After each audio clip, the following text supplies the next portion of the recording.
Komisi Pemberantasan Korupsi (KPK) mengatakan terbuka untuk memanggil Presiden ke-7 Joko Widodo dalam proses penyelidikan dugaan tindak pidana korupsi penentuan kuota dan penyelenggaraan ibadah haji di Kementerian Agama periode 2023 sampai 2024.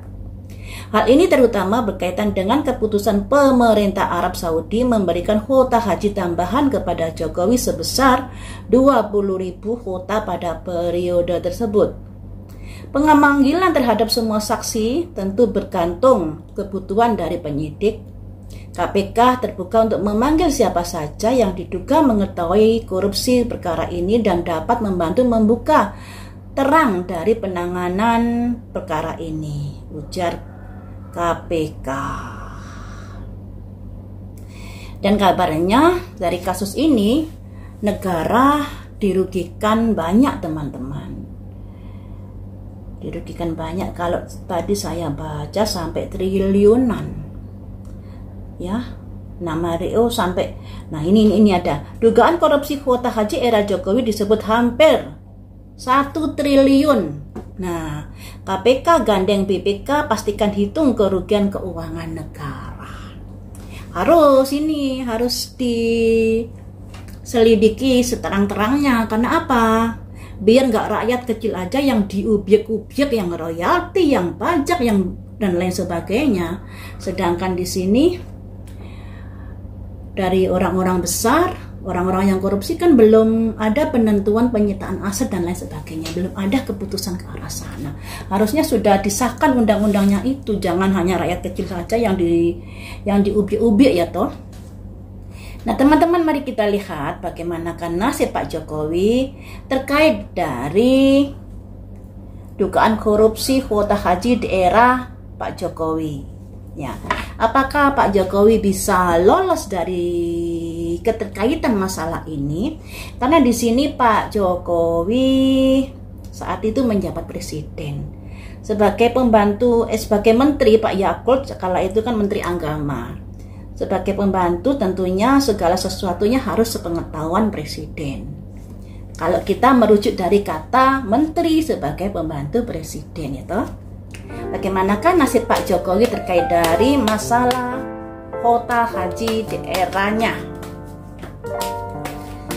Langsung saya ambil 5 ya.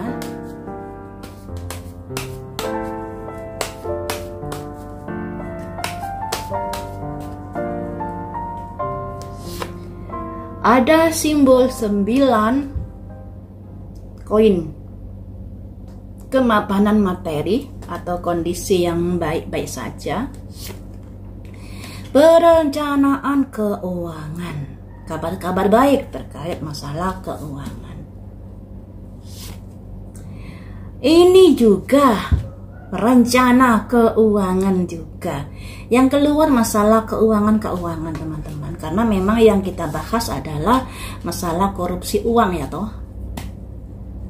Nasibnya bagaimana? Transformasi ada menara putus. Tapi di sini juga ada kerjasama dengan pihak ketiga.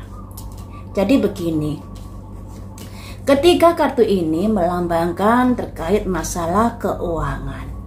Ya, 9 koin kemapanan keuangan. Kemudian di sini ada simbol halaman uang, juga merupakan kabar-kabar baik terkait keuangan. Dan di sini juga ada simbol seorang pemuda dengan kuda, dan di depannya ini semacam ada buku yang besar atau peta yang besar, dan juga ada koin. Di sini juga perencanaan terkait dengan keuangan.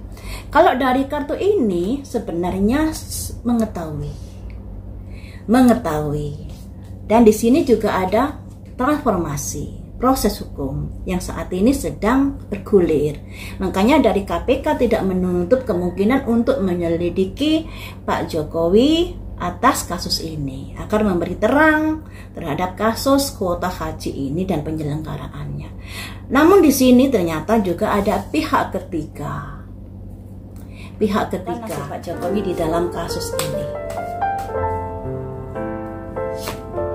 Ada simbol ratu koin yang keluar bagus. bagus ini. Karena terhubung dengan nasib, berarti Pak Jokowi ini nasibnya masih bagus.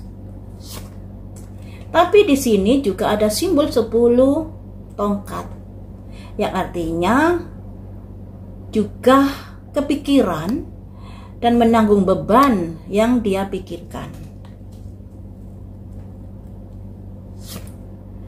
Dan di sini ada the high priorities, berpikir-pikir sebelum melangkah.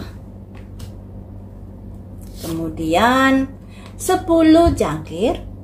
Jadi nasib Pak Jokowi ini masih baik-baik saja, teman-teman.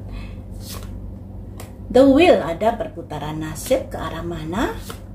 Ke arah the sun. Hari esok lebih baik. Jadi teman-teman, terkait dengan kasus kuota haji ini, Pak Jokowi masih bernasib baik di sini.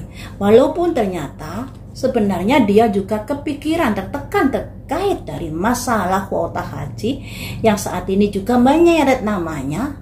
Tapi kedepannya ada kondisi-kondisi Pak Jokowi bisa tidak tersangkut di masalah kuota haji ini. Kok bisa ya? Yang nggak tahu. Kalian pasti bisa berpikir, kenapa kok bisa, padahal di awal-awal kartu ini memang ada perencanaan, ada kayak siasat taktik dan lain sebagainya yang pada akhirnya dari kebijaksanaan kuota haji ini berujung ke proses hukum. Tapi di sini Pak Jokowi ternyata nasibnya masih mujur, tidak terseret di dalam kasusnya tadi. Seperti itu ya teman-teman. Jadi masih baik.